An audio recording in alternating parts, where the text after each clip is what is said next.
Hello friends, welcome to English கற்றுக்கலாம். நாம் இன்னைக்கு வீடியோவில் பார்ட்ஸ் ஆஃப் ஸ்பீச்சில் செகண்டாக இருக்கக்கூடிய ப்ரானவுன் பற்றி நாம் கற்றுக்க போகிறோம். நாம் டே 1ல் நவுன்னா என்ன அப்படின்னு சொல்லி ரொம்ப கிளியராக நிறைய எக்ஸாம்பிள்ஸோடு நாம் கற்றுக்கிட்டோம். ஸோ டே 2ல் ப்ரானவுன் பற்றி நாம் இன்றைக்கி கற்றுக்க போகிறோம். நவுன் அப்படின்னா என்ன அப்படின்னா பெயர்ச்சொல் அப்படின்னு அர்த்தம். நம்ம பார்க்கக்கூடியதான மனிதர்கள், நம்ம பார்க்கக்கூடிய இடங்கள், நம்ம பார்க்கக்கூடியதான பொருட்கள், நம்ம பார்க்கக்கூடிய விலங்குகள், பறவைகள், இது எல்லாமே நவுன் தான் அப்படின்னு சொல்லி நம்ம டே ஃபர்ஸ்டில் நம்ம படித்தோம். ப்ரோனவுன் அப்படின்னா என்ன அப்படின்னா தமிழில் பிரதி பெயர் அப்படின்னு நம்ம சொல்லுவோங்க. இதை நம்ம சுட்டு பெயர் அப்படின்னு சொல்லலாம். ஸோ இந்த ப்ரோனவுன் பற்றி நம்ம இந்த வீடியோவில் ரொம்ப கிளியராக நம்ம கற்றுக்க போகிறோம். பார்ட்ஸ் ஆஃப் ஸ்பீச்சில் மொத்தம் 8 டைப் இருக்குது. நம்ம டே ஃபர்ஸ்டில் நவுன் பற்றி நம்ம கிளியராக நம்ம படித்தோம். இன்றைக்கி டே 2ல் ப்ரொனவுன் பற்றி நம்ம கற்றுக்க போகிறோம். அதே மாதிரி 8 வீடியோவில் நம்ம இந்த பார்ட்ஸ் ஆஃப் ஸ்பீச்சில் இருக்க 8 டைப்பையும் நம்ம கிளியராக நம்ம கற்றுக்கலாம். ஸோ வீடியோ ஸ்கிப் பண்ணாமல் பாருங்கள். இந்த சேனல் இப்போ தான் நீங்கள் ஃபர்ஸ்ட் டைமாக பார்க்குறீங்க அப்படின்னா மறக்காமல் சப்ஸ்கிரைப் பண்ணி வச்சுக்கோங்க. வீடியோ உங்களுக்கு யூஸ்ஃபுல்லாக இருந்துச்சு அப்படின்னா லைக் பண்ணுங்கள். உங்களோட ஃப்ரெண்ட்ஸ்க்கும் நீங்கள் மறக்காமல் ஷேர் பண்ணுங்கள். இப்போ நான் ஒரு தமிழ் சென்டென்ஸ் சொல்கிறேன் பாருங்கள். ராஜா விளையாடி கொண்டிருக்கிறான். ராஜா இஸ் பிளேயிங். இதில் ராஜா அப்படிங்கிறது தான் நவுன். ஏன்னா அது ஒரு பெயரை குறிக்கக்கூடிய சொல்லாக இருக்குது. ஸோ ராஜா அப்படிங்கிறது தான் நவுன். ஸோ நவுனை ரீப்ளேஸ் பண்ணி நம்ம பேசக்கூடியதான ஒரு வேர்டு தான் ப்ரோனவுன். ராஜா விளையாடி கொண்டிருக்கிறான், இதை நாம் அவன் விளையாடி கொண்டிருக்கிறான் அப்படின்னு நம்ம சொல்லுவோம் இல்லையா? ஸோ அவன் விளையாடி கொண்டிருக்கிறான், ஹீ இஸ் பிளேயிங். இப்போது ராஜா அப்படிங்கிறதான வேர்டுக்கு பதிலாக நம்ம ஹீ அப்படிங்கிறதான வேர்டு நம்ம யூஸ் பண்ணுறோம் இல்லையா? ஸோ இந்த ராஜாவை ரீப்ளேஸ் பண்ணி வரக்கூடியதான ஹீ அப்படிங்கிறதான வேர்டு தான் என்ன அப்படின்னா ப்ரோனவுன். ப்ரோனவுன் அப்படின்னா என்னங்கிறது புரிஞ்சுதா? இன்னொரு எக்ஸாம்பிள் பாருங்கள். ராணி சமைத்து கொண்டிருக்கிறாள். ராணி இஸ் குக்கிங். இதை நம்ம எப்படியும் சொல்லலாம் அப்படின்னா அவள் சமைத்து கொண்டு இருக்கிறாள் அப்படின்னு நம்ம சொல்லுவோம் இல்லையா? So she is cooking. இப்போது ராணி அப்படிங்கிற பேருக்கு பதிலாக நம்ம ஷீ அப்படிங்கிறதான வேர்டு யூஸ் பண்ணுறோம் இல்லையா? ஸோ இதுதான் ப்ரோனவுன். இன்னொரு எக்ஸாம்பிள் பாருங்கள். நாய் குரைத்து கொண்டு இருக்கிறது. த டாக் இஸ் பார்க்கிங். இதை நாம் அது குரைத்து கொண்டு இருக்கிறது அப்படின்னு நம்ம சொல்லுவோம் இல்லையா? So it is barking. Dog அப்படிங்கிறதான வேர்டுக்கு பதிலாக இட் அப்படிங்கிறதான வேர்டு நம்ம யூஸ் பண்ணி நம்ம பேசுகிறோம் இல்லையா? ஸோ இதுதான் ப்ரோனவுன். இப்போ இன்னொரு எக்ஸாம்பிள் பாருங்கள். ராணியும் நானும் பள்ளிக்கு செல்கிறோம். Rani and I go to school. இதை நாம் இப்படியும் சொல்லலாம். நாங்கள் பள்ளிக்கு செல்கிறோம் அப்படின்னு நம்ம சொல்லுவோம் இல்லையா? We go to school. இப்போது ராஜா அண்ட் ஐ இந்த வேர்டுக்கு பதிலாக வி அப்படிங்கிறதான வேர்டு நம்ம பயன்படுத்தி நம்ம பேசுகிறோம் இல்லையா? ஸோ இதுதான் ப்ரோனவுன். எப்போல்லாம் ஒரு நவுனை ரீப்ளேஸ் பண்ணி ஒரு வேர்டு வருதோ அதுதான் ப்ரோனவுன். இப்போது ப்ரோனவுன் அப்படிங்கிறத சப்ஜெக்ட் ப்ரோனவுன், ஆப்ஜெக்ட் ப்ரோனவுன் அப்படி நம்ம 2 வகையாக நம்ம பிரிக்கலாம். சப்ஜெக்ட் ப்ரோனவுன்னா என்னென்ன, ஆப்ஜெக்ட் ப்ரோனவுன்னா என்னென்ன அப்படிங்கிறத ஃபர்ஸ்ட்டு நம்ம பார்த்துடலாம். ஐ நான், வி நாங்கள், யூ நீ அல்லது நீங்கள், தே அவர்கள், ஹீ அவன், ஷீ அவள், இட் அது. இந்த ஏழையும் தான் நம்ம சப்ஜெக்ட் ப்ரோனவுன் அப்படின்னு நம்ம சொல்லுவோம். சப்ஜெக்ட் அப்படின்னாலும் சப்ஜெக்ட் ப்ரோனவுன் அப்படின்னாலும் சேம் தான். இப்போது இதோட ஆப்ஜெக்ட் ப்ரோனவுன் என்ன அப்படிங்கிறத நம்ம பார்க்கலாம். மீ என்னை, அஸ் எங்களை, யூ உங்களை, தெம் அவர்களை, ஹிம் அவனை, ஹர் அவளை, இட் அதனை. இந்த ஏழையும் தான் நம்ம ஆப்ஜெக்ட் ப்ரோனவுன் அப்படின்னு நம்ம சொல்லுவோம். இப்போ ஒரு எக்ஸாம்பிள் பாருங்கள். நான் ராஜாவை கூப்பிட்டேன். ஐ கால்ட் ராஜா. இதில் சப்ஜெக்ட் ப்ரோனவுன் எது அப்படின்னா ஐ அப்படிங்கிறதா சப்ஜெக்ட் ப்ரோனவுன். இந்த சென்டென்ஸை நம்ம மாற்றி எழுதும்போது ராஜா என்னை கூப்பிட்டான் அப்படின்னு நம்ம சொல்லுவோம் இல்லையா? ஸோ இதில் சப்ஜெக்ட் ப்ரோனவுன் எது, ஆப்ஜெக்ட் ப்ரோனவுன் எது அப்படின்னா மீ அப்படிங்கிறது தான் ஆப்ஜெக்ட் ப்ரோனவுன். இந்த ராஜா என்னை கூப்பிட்டான் இதில் இருக்கக்கூடிய ஐ அப்படிங்கிற சப்ஜெக்ட் ப்ரோனவுன். ராஜா என்னை கூப்பிட்டான், என்னை அப்படின்னு மாற்றி வரும் பொழுது நம்ம மீ பயன்படுத்தி நம்ம பேசணும். ராஜா என்னை கூப்பிட்டான், இதை நம்ம இங்கிலீஷில் ராஜா கால்ட் மீ அப்படின்னு சொல்கிறோம். இப்போது சப்ஜெக்ட் ப்ரோனவுன் என்ன, ஆப்ஜெக்ட் ப்ரோனவுன்னா என்ன அப்படிங்கிறது உங்களுக்கு கிளியராக புரிஞ்சுதா? நாங்கள் ராஜாவை கூப்பிட்டோம். We called ராஜா. இதை எப்படியே மாற்றி எழுதலாம்? ராஜா எங்களை கூப்பிட்டான். இது எப்படி சொல்லணும்? Raja called as. இதில் வி அப்படிங்கிற சப்ஜெக்ட் ப்ரோனவுன் எப்படி ஆப்ஜெக்ட் ப்ரோனவுனாக மாறுது அப்படின்னா அஸ் அப்படின்னு மாறுது. ஸோ வி கால்ட் ராஜா, நாங்கள் ராஜாவை கூப்பிட்டோம். ஸோ ராஜா எங்களை கூப்பிட்டான். இந்த எங்களை அப்படிங்கிற வேர்டுக்கு இங்கிலீஷில் தான் us. So Raja called us அப்படின்னா ராஜா எங்களை கூப்பிட்டான். இதுதான் இங்கே object pronoun. So subject pronoun வியாக இருக்கும் பொழுது அதோட ஆப்ஜெக்ட் ப்ரோனவுன் அஸ் அப்படிங்கிறது எப்படி வருது அப்படிங்கிறது உங்களுக்கு புரிஞ்சுதா? நம்ம இப்போது சப்ஜெக்ட் ப்ரோனவுனில் ஐ அண்டு வி இது 2 எக்ஸாம்பிள்ஸ் நம்ம பார்த்துட்டோம்.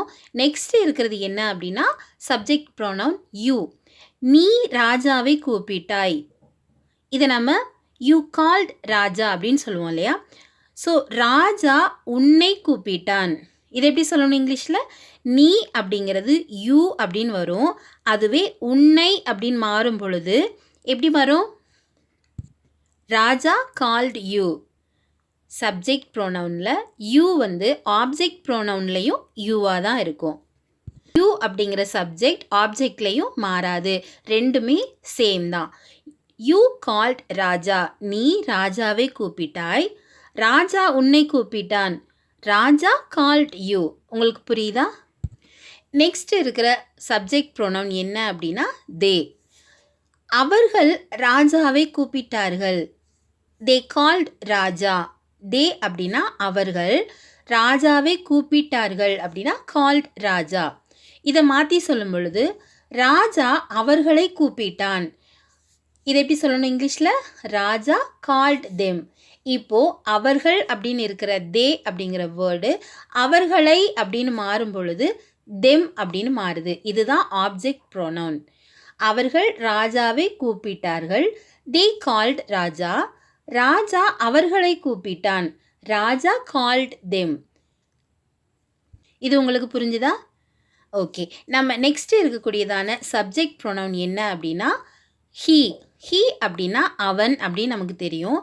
இப்போது அவன் ராஜாவை கூப்பிட்டான், இதை எப்படி சொல்லணும்? He called Raja.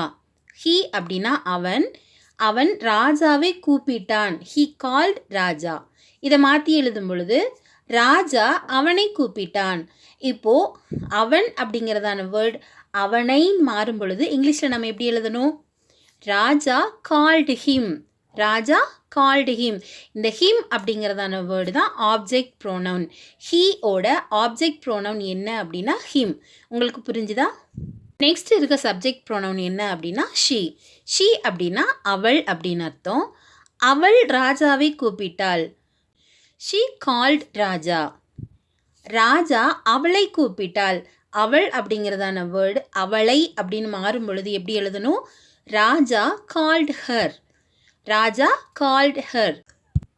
ஹர் அப்படின்னா அவளை அப்படின்னு அர்த்தம். இதுதான் ஆப்ஜெக்ட் ப்ரோனவுன். சப்ஜெக்ட் ப்ரோனவுன் எது? ஷீ அப்படிங்கிறது தான் சப்ஜெக்ட் ப்ரோனவுன்.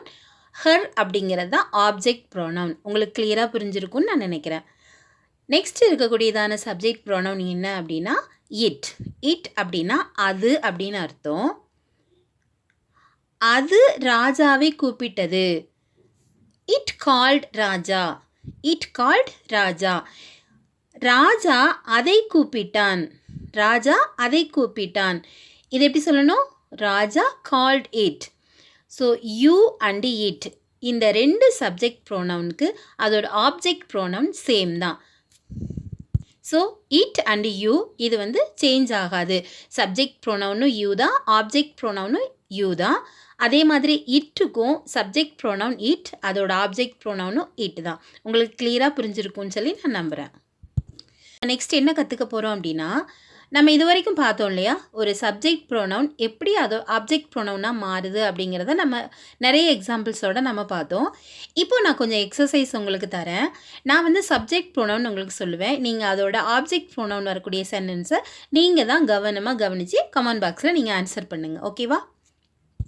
நம்ம பார்க்க போகிற ஃபர்ஸ்ட் சப்ஜெக்ட் என்ன அப்படின்னா யூ. நான் ராணியை பார்த்தேன். ஐ சா ராணி. இது அப்படியே மாற்றி சொல்லும் பொழுது எப்படி சொல்லணும்? ராணி என்னை பார்த்தாள் அப்படின்னு சொல்லணும் இல்லையா? ஸோ இங்கே இருக்க சப்ஜெக்ட் ப்ரோனவுனாக இருக்க ஐ வந்து என்னை அப்படின்னு மாறும் பொழுது எப்படி ஆப்ஜெக்ட் ப்ரோனவுனாக மாறும் அப்படிங்கிறத நீங்கள் கவனமாக யோசித்து இந்த சென்டென்ஸ்க்கு நீங்கள் இங்கிலீஷில் ரிப்ளை பண்ணுங்கள். நெக்ஸ்ட் சப்ஜெக்ட் ப்ரோனவுன் என்ன அப்படின்னா வி. நாங்கள் ராணியை பார்த்தோம். வி சா ராணி. இதை ராணி எங்களை பார்த்தாள். இது எப்படி சொல்லலாம்? இதோட ஆப்ஜெக்ட் ப்ரோனவுன் என்ன அப்படிங்கிறத கவனித்து இந்த சென்டென்ஸுக்கு நீங்கள் ஆன்சர் பண்ணுங்கள். நெக்ஸ்ட் சப்ஜெக்ட் ப்ரோனவுன் என்ன அப்படின்னா யூ. நீ ராணியை பார்த்தாய். யூ சா ராணி. ராணி உன்னை பார்த்தாள். இதை எப்படி சொல்லணும் இங்கிலீஷில் அப்படின்னு சொல்லி நீங்கள் கமெண்ட் பாக்ஸில் ஆன்சர் பண்ணுங்கள். நெக்ஸ்ட் இருக்க சப்ஜெக்ட் ப்ரோனவுன் என்ன அப்படின்னா அவர்கள். அவர்கள் அப்படிங்கிறதுக்கு நம்ம இங்கிலீஷில் தே அப்படின்னு நம்ம சொல்லுவோம். அவர்கள் ராணியை பார்த்தார்கள். தே சா ராணி. ராணி அவர்களை பார்த்தாள். இந்த அவர்கள் அப்படிங்கிறது அவர்களை அப்படின்னு மாறும் பொழுது எப்படி நம்ம இங்கிலீஷில் சொல்லணும் அப்படிங்கிறத கவனமாக யோசித்து நீங்கள் ஆன்சர் பண்ணுங்கள். நெக்ஸ்ட் இருக்க சப்ஜெக்ட் ப்ரோனவுன் என்ன அப்படின்னா ஹி. அவன் ராணியை பார்த்தான். ஹி சா ராணி. ராணி அவனை பார்த்தாள். ஸோ இந்த சென்டென்ஸ் நம்ம எப்படி இங்கிலீஷில் சொல்லணும் அப்படிங்கிறத நீங்கள் கமெண்ட் பாக்ஸில் சொல்லுங்கள். நெக்ஸ்ட் நம்ம பார்க்க போகிற சப்ஜெக்ட் ப்ரோனவுன் என்ன அப்படின்னா ஷி. ஷி அப்படின்னா அவள். அவள் ராணியை பார்த்தாள். ஷி சா ராணி. ராணி அவளை பார்த்தாள். ராணி அவளை பார்த்தாள். இதோட ஆப்ஜெக்ட் ப்ரோனவுன் என்ன அப்படிங்கிறத யோசித்து கவனமாக இந்த சென்டென்ஸ்க்கு நீங்கள் ஆன்சர் பண்ணுங்கள். லாஸ்ட் இருக்க சப்ஜெக்ட் ப்ரோனவுன் என்ன அப்படின்னா இட். அது ராணியை பார்த்தது. இட் சா ராணி. ராணி அதை பார்த்தாள். இதோட ஆன்சர் எப்படி வரும் அப்படிங்கிறத கவனமாக யோசித்து நீங்கள் கமெண்ட் பாக்ஸில் ஆன்சர் பண்ணுங்கள். இப்போது சப்ஜெக்ட் ப்ரோனவுன்னா என்ன, ஆப்ஜெக்ட் ப்ரோனவுன்னா என்ன அப்படிங்கிறது உங்களுக்கு கிளியராக புரிஞ்சிருக்கும்னு சொல்லி நான் நம்புகிறேன். ஓகே ஃப்ரெண்ட்ஸ், பார்ட்ஸ் ஆஃப் ஸ்பீச்சில் 8 டைப் இருக்குதுன்னு சொல்லி நம்ம படித்தோம். அதில் ஃபர்ஸ்ட் ஒன் நவுன். நவுனை பற்றி நம்ம டே 1ல் நம்ம ரொம்ப கிளியராக நம்ம கற்றுக்கிட்டோம். இன்றைக்கி வீடியோ டே 2ல் ப்ரோனவுன் அப்படின்னா என்னங்கிறதையும் நம்ம கிளியராக நம்ம கற்றுக்கிட்டோம். ஸோ உங்களுக்கு இந்த 2 வீடியோவும் ரொம்ப ரொம்ப யூஸ்ஃபுல்லாக இருந்திருக்கும் அப்படின்னு சொல்லி நான் நம்புகிறேன். வீடியோ உங்களுக்கும் பிடிச்சிருந்துச்சுன்னா லைக் பண்ணுங்கள், உங்களோட ஃப்ரெண்ட்ஸ்க்கும் நீங்கள் ஷேர் பண்ணுங்கள், அவங்களும் பார்ட்ஸ் ஆஃப் ஸ்பீச் பற்றி கிளியராக கற்றுக்கிட்டோம். தேங்க்யூ ஃப்ரெண்ட்ஸ், தேங்க்ஸ் ஃபார் வாட்சிங்.